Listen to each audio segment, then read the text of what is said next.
आज आमच्या शेतामध्ये या ठिकाणी हळद लागवड सुरू केलेली आहे. तसं दरवर्षीप्रमाणे पाऊस फार कमी आहे, पण आता वेळ झालेली आहे, त्यामुळं हळद लागवड सुरू केलेली आहे पावसाच्या भरवशावर. बघू म्हणलं ड्रिपनं पाणी देऊ नाही तर स्प्रिंकलरनं पाणी देऊ. तर तर आज आपण या व्हिडिओच्या माध्यमातून हळदीला बेसल डोस कोणता टाकला पाहिजे याची सविस्तर माहिती घेणार आहोत. तर सर्वप्रथम हळदीला बेसल डोस टाकत असताना एक काळजी घ्यायला पाहिजे, जे की पिकांच्या वाढीसाठी जे सगळ्यात महत्वाचा घटक असतो, म्हणजे पिकांची शारीरिक वाढ होण्यासाठी, जे दमदार होण्यासाठी जे सगळ्यात महत्वाचा घटक असतो तो म्हणजे स्फुरद.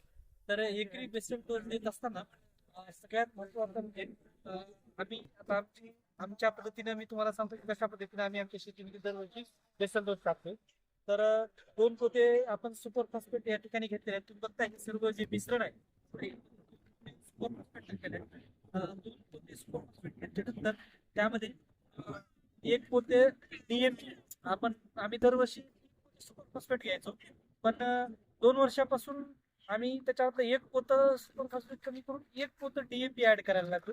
जेणेकरून हा बदल घेतल्यानंतर आम्हाला असं जाणवलं की 3 पोते सुपर फॉस्फेटच्या ऐवजी 2 पोते सुपर फॉस्फेट आणि 1 पोत डीएपी जर आपण टाकलं तर दरवर्षीपेक्षा क्षमता जी हळदीची आहे ती खूप चांगल्या पद्धतीने आणि जोमदार होत आहे.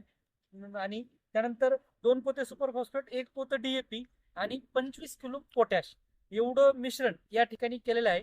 आणि त्यामध्ये एक नॅचरल नैसर्गिक आपली जी लिंबोळी पेंड आहे ती लिंबोळी पेंड 2 पोते म्हणजे 80 किलो. तर अशा पद्धतीचं हे जे सगळं मिश्रण आहे तुम्ही पाहताय, हे सगळं मिश्रण आता आमचे रामभाऊ आहे ते व्यवस्थित प्रकारे या ठिकाणी करत आहेत आणि तिकडं बरोबर तासाला नेऊन टाकण्यासाठी पण हे करत आहेत, नेत आहेत तिकडं.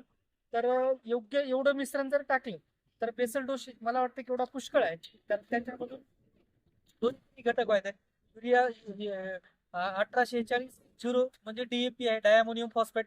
आणि त्यानंतर सुपर फॉस्फेट म्हणजे दाणेदार सुपर फॉस्फेट जो की प्युअरली सुपूरद आहे. आणि त्यानंतर पोटॅश म्हणजे पोटॅशियम 50 त्याचं घटक आहे, 25 किलो दाणेदार आपण याच्यामध्ये टाकलेला आहे आणि 2 पोते बॉडी बिल्ड टाकलेली. तर एवढा तुम्ही पण बेसल डोस द्यायला हरकत नाही. आणि कारण आमचा गेल्या 4-5 वर्षांचा अनुभव आहे की हा जो बेसल डोस आहे तो एकरी आपल्याला नक्कीच, तुम्ही जर भविष्यात चांगल्या पद्धतीने जर त्याची निगा राखली तर नक्कीच तुम्हाला 40 ते 50 क्विंटल त्याचं उत्पादन येणार आहे. तर तुम्ही किती डोस बेसल डोस टाकता ते तुम्हाला कमेंट करून सांगा. यानंतरच्या व्हिडिओमध्ये आपण हळद कशा पद्धतीने लागवड करायची आणि हळदीला त्यानंतरची जी महत्वाच्या पायऱ्या आहेत त्या आपण नंतरच्या व्हिडिओतून समजून घेणार आहोत. तर आपण धन्यवाद.